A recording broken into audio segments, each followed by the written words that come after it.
Adam, gimana nih kegiatan hari ini? Kegiatannya alhamdulillah lumayan banyak hari ini. Dari pagi berangkat sekolah, kemudian awas ujian, kemudian tadi juga sempat mengoreksi nilai gitu, mengoreksi nilai anak-anak. Kemudian juga kebetulan di sekolah ada acara siang tadi, jadi membantu untuk mempersiapkan itu. Dan sekarang kita masuk ke sesi ini. Lumayan padat ya Pak ya. Jadi Pak Adam, kita masuk ke dalam proses pra-observasi ya Pak ya, dimana nanti akan Bapak akan melakukan coaching dengan coach Bapak. Jadi sebelum melaksanakan coaching, saya mau tanya dulu bagian mana saya harus membantu Bapak untuk mengembangkan kompetensi yang Bapak akan lakukan untuk proses coaching nanti. Jadi untuk proses coaching nanti ya Miss, saya akan memanggil coach saya, akan banyak diskusi dengan dia. Itu kemudian untuk kompetensi yang ingin diamati atau dikembangkan itu yang pertama hadir sarapan dalam proses coaching. Kemudian yang kedua juga bagaimana saya untuk mampu mengajukan pertanyaan-pertanyaan berbobot supaya dapat menggali potensi yang ada pada coach saya dan bisa menemukan solusinya. Potensinya kita mencari solusi dari permasalahan dia. Jadi itu kompetensi yang ingin Pak Adam saya amati dan juga ingin Pak Adam kembangkan, seperti itu ya Pak ya. Oke, apa harapan Bapak dari kegiatan observasi kita ini? Harapannya dapat meningkatkan kemampuan saya untuk melakukan proses coaching supaya lebih baik lagi, seperti itu. Karena kan memang proses coaching ini tidak bisa sering kita lakukan ya, kalau dalam proses pembelajaran ini, tapi dan juga masih baru kalau menurut saya. Itu jadi kita perlu banyak berlatih, dan harapannya dengan adanya supervisi ini, Miss Kiki bisa membantu saya untuk mengembangkan gitu kompetensi tadi yang ingin saya kembangkan tersebut. Oke, jadi gitu ya Pak. Terus untuk penilaian Pak Adam sendiri terhadap apa yang ingin saya pantau, ingin saya amati itu seperti apa? Yang ingin dipantau itu ya terkait bagaimana proses selama coaching tersebut, itu bagaimana saya bisa hadir secara penuh dalam proses coaching itu, dan juga bagaimana bentuk pertanyaan-pertanyaan saya ingin diajukan sampai dia bisa menggali permasalahannya dan juga menemukan solusinya. Itu saya minta supaya itu diamatin dan minta masukannya dari sini. Baik Pak Adam, untuk tahap observasi ini insya Allah nanti saya hadir mendampingi Pak Adam pada saat Pak Adam proses coaching. Juga saya akan mengamati Pak Adam dalam tahapan pengembangan Pak Adam dalam hadir secara penuh, kemudian mengajukan pertanyaan berbobot kepada coach Bapak. Semoga nanti untuk kegiatan coaching Bapak dengan coachingnya itu berjalan lancar, juga nanti coachingnya bisa dapat menemukan solusi-solusi dari permasalahan beliau, juga Bapak bisa memberikan masukan-masukan yang lebih baik. Itu Pak Adam ya. Semoga sukses proses coachingnya. Kita bertemu nanti. Assalamualaikum. Waalaikumsalam. Assalamualaikum Pak Damsi. Waalaikumsalam Pak Adam. Bagaimana kabar hari ini Pak? Alhamdulillah baik, menjalankan aktivitas seperti biasa. Untuk aktivitas hari ini Pak, apa sudah dilalui gitu? Insyaallah hari ini sudah banyak sekali aktivitas, sehingga dari mulai tadi berangkat sekolah, jadi panitia, terus mempersiapkan diri terkait dengan beberapa anak-anak, juga menyampaikan kegiatan anak-anak di hari Senin yang akan melakukan pas meeting gitu, sampai dengan ya alhamdulillah pertemuan dengan di sore hari ini bersama dengan Pak Adam. Jadi di sore hari ini kita akan melakukan coaching kurang lebih waktunya 10 sampai 15 menit, tapi kita akan berdiskusi gitu terkait permasalahan atau apa yang ingin Pak Damsi sampaikan kepada saya. Untuk masalah nih Pak, atau yang ingin dibicarakan kepada saya itu kira-kira apa? Saya itu menilainya seperti ini Pak. Anak-anak saya itu masih terlalu sulit untuk diajak secara disiplin untuk melaksanakan sholat berjamaah dengan on time dan tepat waktu gitu. Jadinya kebanyakan anak-anak ini bilangnya nanti Pak, di musholahnya masih ramai gitu kan ya, terus gantian aja Pak nanti gitu ya, sehingga mereka punya prinsip yang sama, sehingga di awal-awal itu malah musholahnya jadi sepi gitu. Yang karena mereka anggap nantilah yang pertama pasti ramai gitu. Jadinya dari situ sih Pak yang ingin saya bicarakan. Jadi yang ingin dibicarakan terkait kedisiplinan siswa mungkin ya Pak, terkait kedisiplinan siswa supaya dapat sholat tepat waktu, kemudian juga tepat waktu pada kegiatan-kegiatan yang lain gitu. Kalau boleh tahu Pak, di sekolah Bapak itu masalah yang tadi dihadapi itu kira-kira skalanya berapa Pak? Kalau misalkan bisa diibaratkan dari skala 1 sampai 10 itu berapa Pak? Anak-anak sih 50. 50. 50% itu mampu lah Ya, manajemen diri, disiplin dengan baik, mengerjakan sholat dengan tepat waktu atau berkumpul sesuai dengan instruksi tepat waktu. Tapi 50% lagi itu ya masih belok dulu ke kantin gitu ya. Nah, namanya anak-anak, terus juga masih juga perlu diulangi lagi perintahnya sehingga mereka mampu melakukan perintahnya. Oke, jadi 50-50 ya Pak, 50%-nya itu memang sudah memiliki jiwa disiplin seperti itu, dan 50%-nya yang perlu kita tingkatkan supaya bisa mengikuti teman yang baik ini. Kalau dari Padang sih, usaha apa Pak yang sudah Bapak lakukan untuk mengajak atau yang mengajak anak-anak tersebut supaya dapat disiplin dan dapat melakukan sholat tepat waktu? Jadinya upaya-upaya yang selama ini saya lakukan untuk anak-anak, selain mengingatkan mereka di saat jam istirahat, kalau saya misalnya mengajar sebelum waktu istirahat sholat zuhur, sebelum saya keluar kelas saya selalu mengatakan, nah jangan lupa nanti sholat zuhur berjamaah tepat waktunya ketika sudah mendengarkan azan. Terus di sisi lain juga saya sudah sampai melakukan trik dengan menggunakan kartu ibadah Pak. Jadinya kartu ibadah itu kan kalau di sekolah kan paling kita bisa mantaunya sholat zuhur sama sholat asar kalau kita full day gitu kan ya. Itu juga tidak setiap hari sampai dengan waktu sholat asar gitu, kebanyakan sholat zuhur. Maka saya mantau sholatnya anak-anak ini lewat kartu ibadah, kartu mutabaah lah kalau dalam kegiatan Malaysia itu, kartu mutabaah harian yang memang menjabarkan ibadah-ibadah anak-anak yang diketahui oleh orang tuanya secara tenang-tenang, dan setiap pekannya saya evaluasi. Namun yaitu peningkatan anak-anak, padahal saya sudah spesifikasikan anak yang sholat tepat waktu, ketika sholat itu diberikan waktu jamnya, mengisinya jamnya, bukan diconteng atau apa, tapi jamnya. Misalnya mereka sholat jam 12 hari ini, kita sholat zuhur itu 11.50 gitu ya. 11.50 berarti kan identifikasinya 11.50 itu tepat waktu.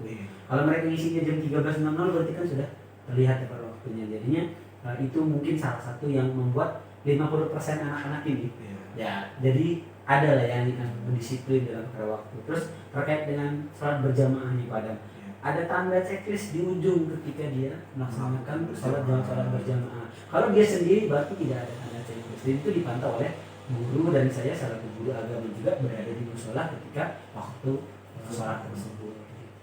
Kemudian Pak, untuk ini kan kartu itu berlaku untuk semua siswa. Iya, semua siswa. Kemudian untuk proses kontrolingnya bagaimana? Nah, proses kontrolingnya itu seminggu sekali, sepekan sekali ketika masuk dalam proses pembelajaran saya. Jadi ini khusus untuk mapel pendidikan agama Islam. Iya, jadinya kontroling dengan itu evaluasi. Meskipun di sisi lain juga saya terus evaluasi anak-anak dalam proses beberapa yang sebetulnya nggak sholat zuhur nih, ya didatangin ke kelasnya gitu untuk sholat zuhur tepat waktu setiap harinya. Tapi evaluasi yang lebih luas menurut saya waktunya ketika proses pembelajaran agama Islam. Kemudian Pak, kalau misalkan nih menurut pengamatan Bapak, kalau misalkan anak-anak ini tidak melakukan sholat berjamaah tepat waktu gitu, yang dilakukan mereka itu apa Pak? Di waktu yang ada sholat itu? Ada yang masih di atas, di kelas ya masih, karena bangunan kami ini bagian SMA ini kan di perguruan tinggi mahasiswa itu di bagian atas, lantai 2 dan lantai 3. Ada anak-anak yang masih di atas, ada yang masih bilangnya sibuk dengan tugas yang belum selesai. Ada juga yang sudah ke kantin, alasannya ke kantin dulu Pak, lapar. Terus ngantri makanannya lama ya, namanya banyak ya kan anak-anak gitu, banyak anak-anak antrinya lama Pak. Itu sih biasanya sih alasan-alasan mereka. Jadi memang alasannya lebih ke kantin, kemudian masih ada yang santai-santai di kelas. Kalau Padang sih, kira-kira selain tadi lewat kartu ibadah tadi itu ada rencana lain atau taktik lain supaya mereka ini dapat melaksanakan sholat di awal waktu atau tepat waktu saat berjamaah itu? Rencananya setelah saya evaluasi ya Pak ya, selama 1 semester ini kan kita sudah sampai di ujung semester akhir. Semester genap saya akan terapkan absen kelas nih Pak. Absen kelas khusus untuk sholat zuhur. Jadinya yang akan diabsen oleh Wali pengurus kelas dan dikerjasama juga dengan wali kelas, sehingga apa ya, beban untuk mendisiplinkan anak Iya. dalam sholat ini saya berharap bisa berkolaborasi dengan guru-guru mapel yang lain, tidak hanya bahasanya di mata pelajaran pendidikan agama Islam yang alhamdulillahnya juga notabene guru-guru kami rata-rata semua guru agama Islam, guru yang beragama Islam. Oke, berarti tadi menurut Pak Damsi yang bisa dilibatkan itu misalkan perangkat kelas gitu ya, untuk mendata absensi gitu, dan juga mengajak wali kelas untuk membantu gitu ya, karena selama ini mungkin yang Pak Damsi rasakan tugas itu kayak tugas Guru agama saja, ya. padahal itu tugas bagi semua guru seperti itu ya Pak. Kemudian Pak, menurut Pak Damsi kan tadi untuk yang sekarang dilakukan adalah kartu ibadah. Untuk yang bekerja sama dengan wali kelas dan perangkat kelas, apakah sudah dilakukan atau belum? Belum Pak, ini baru rencana yang akan saya lakukan setelah mengevaluasi nih, kartu ibadahnya tidak banyak efektifnya untuk meningkatkan on time-nya mereka, disiplinnya mereka dalam melaksanakan ibadah tadi salat berjamaah. Jadi kira-kira kapan Pak akan direalisasikan untuk bekerja sama dengan wali kelas? Jadinya nanti saya akan merealisasikannya nanti di awal tahun pembelajaran, kan pasti kami akan melaksanakan rapat ya, rapat awal tahun pembelajaran, apa saja yang ingin dilaksanakan dan direncanakan dalam proses pembelajaran. Nah di saat itu nih Pak, saya akan diminta kolaborasi dengan guru-guru wali kelas untuk meningkatkan kedisiplinan anak dalam masalah sholat lima waktunya. Terus di sini juga saya akan menyampaikan di tahun pembelajaran awal itu kepada anak-anak pemberlakuan absensi khusus untuk sholat zuhur dan sholat asar ketika waktunya di sekolah. Saya berharap dengan apa yang saya lakukan itu, dengan kolaborasi dengan teman-teman, ya akan ada peningkatan, karena saya yakin betul dan saya berdasarkan pengamatan saya Pak, anak yang sholat yang disiplin terus berarti kan dia sudah punya manajemen diri yang baik ya, terus dekat dengan Allah, menurut saya dia cenderung lebih cerdas dan lebih mampu secara kognitif dan kognitifnya akan mengikuti. Maka nanti saya akan sampaikan juga ini kepada guru-guru yang lain. Guru-guru lain sebenarnya pandangannya sama. Anak yang rajin, anak yang nggak neko-neko, nurut, itu pasti punya kognitif yang baik gitu. Tapi ini perlu kerjasama. Gitu. Mungkin menumbuhkan rasa memiliki dalam mendidik tentang keagamaan, itu yang memang perlu. Jadi tadi Pak Damsi sudah menemukan solusi ya sebenarnya Pak. Jadi tadi dari evaluasi kartu ibadah ternyata masih ada kekurangan gitu. Pak Damsi menemukan solusi yang lain, yaitu bekerja sama, berkolaborasi. Yang mana kalau misalkan kita hanya bekerja sendiri tentu akan lebih berat dibandingkan ketika kita bekerja sama, berkolaborasi dengan orang lain, baik itu dengan guru mapel gitu dan juga perangkat kelas. Oke Pak Damsi, mungkin situs sampai di sini saja dulu. Kemudian rencana kita nih Pak, rencana kita untuk melakukan proses coaching lagi kira-kira kapan Pak? Saya berharap nanti kan di awal pembelajaran mungkin di tanggal 3 Januari atau 5 Februari kita baru mulai ya Pak pembelajaran. Saya berharap 1 bulan setelahnya, kurang lebih bulan Februari, saya melihat dulu apakah rencana ini efektif dalam meningkatkan anak-anak dalam kedisiplinan anak dalam melakukan sholat berjamaah dengan lewat kolaborasi dengan teman-teman maupun dengan perangkat kelas dan dengan lewat absensi. Saya berharap nanti ketemu dengan Pak Adam mendapatkan sesuatu hal yang lebih baik gitu ya, dan kalaupun nanti rencana saya ini masih mandek gitu, saya berharap mendapatkan solusi lagi. Oke, jadi nanti di bulan Februari ya Pak, setelah 1 bulan ajaran baru gitu, kita akan bertemu lagi untuk membahas terkait kedisiplinan siswa tersebut ya. Apakah sudah sampai di tahap mana, apakah meningkat atau belum seperti itu. Oke Pak Damsi, kita cukupkan untuk sesi coaching pada siang hari ini.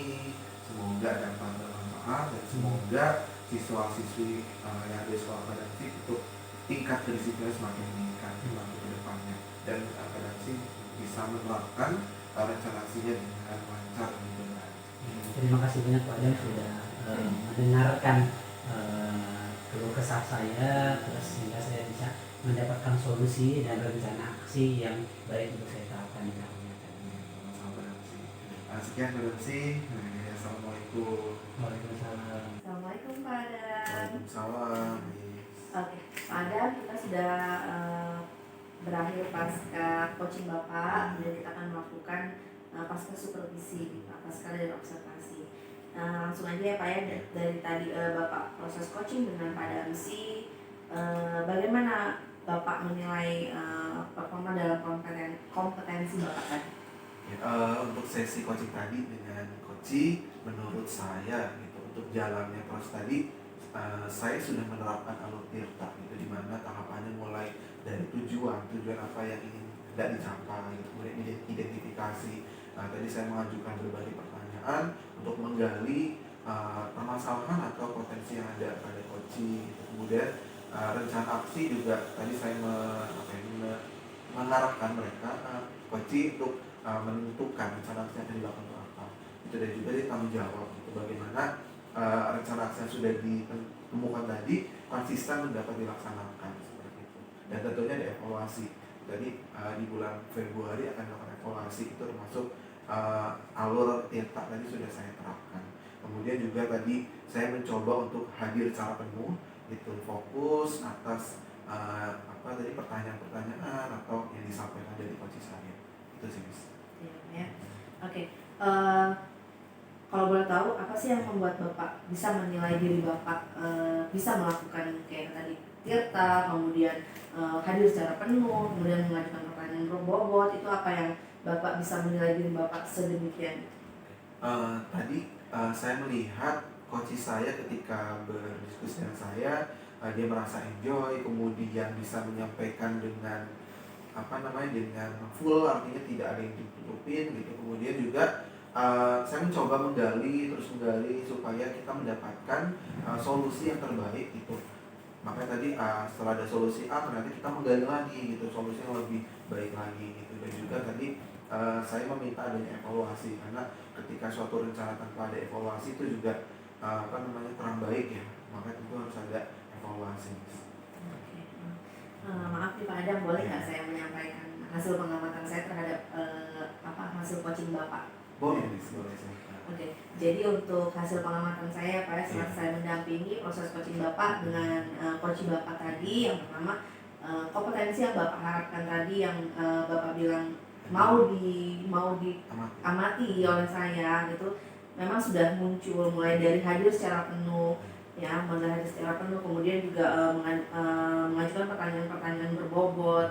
Itu terbukti dengan Bapak bisa mengembalikan hasil jawaban itu dengan pertanyaan lagi, mengidentifikasi secara lebih lagi gitu, sehingga nanti bisa menemukan solusi dari masalah-masalah yang dihadapi oleh coach Bapak gitu. Kemudian juga kontak mata sudah oke gitu, jadi Bapak nggak ada aktivitas lain, hanya mendengarkan apa yang coach risaukan, masalah dari coach, kemudian Bapak pahami itu, hadir secara penuh, dan bisa mengutarakan melalui pertanyaan-pertanyaan yang berbobot gitu. Kemudian juga Bapak bisa menyimpulkan apa solusi dari coach supaya nanti bisa dijalankan, nyatakan itu dengan dan menghasilkan hasil yang lebih baik lagi, seperti itu.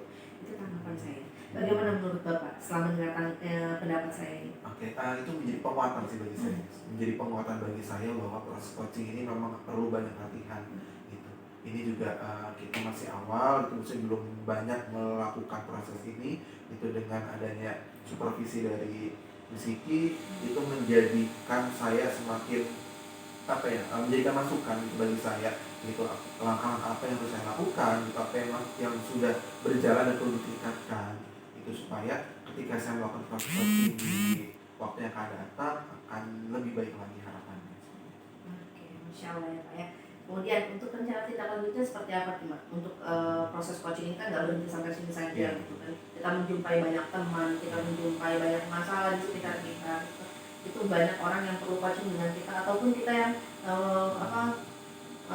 mencari solusi ke orang lain gitu. Jadi menurut Bapak, kompetensi apa sih yang harus Bapak kembangkan lagi? Oke, perlu dikembangkan lagi, tentu kita harus konsisten gitu. Seperti misalkan tadi dari coach itu kan ingin melakukan proses coaching lagi di waktu yang akan datang, itu juga harus saya follow up kembali, saya tanyakan dan juga lakukan seperti itu. kemudian juga melatih dengan melakukan proses coaching sederhana gitu, tidak harus tidak hanya dengan rekan guru, misalkan bisa saja dengan keluarga dari rumah atau tetangga misalkan, dan juga siswa saya seperti itu. Oke.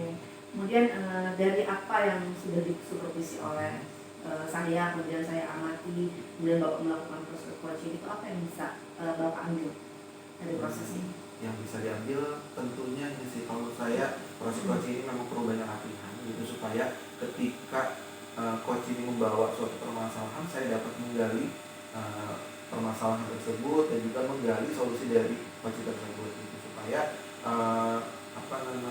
solusi yang dihasilkan itu adalah solusi yang terbaik di atas permasalahan yang coach saya bawa seperti itu. Kemudian juga bagaimana saya berlatih untuk bisa membuat pertanyaan-pertanyaan yang berbobot untuk coach saya ini bisa menyampaikan secara gamblang, secara luas seperti itu. Seperti apa yang dia rasa. Oke. Semoga untuk Bapak terus belajar itu menjadi konsisten ya Iya. Pak ya. Cara berkelanjutan manusia harus terus belajar Pak ya. Iya. Dan saya juga tetap harus belajar Iya. juga gitu. Oke Pak Adam, mungkin untuk sesi supervisinya sampai di sini dulu. Terima kasih Pak Adam. Saya ucapkan terima kasih juga pada Mas Didi. Oke, assalamualaikum. Assalamualaikum.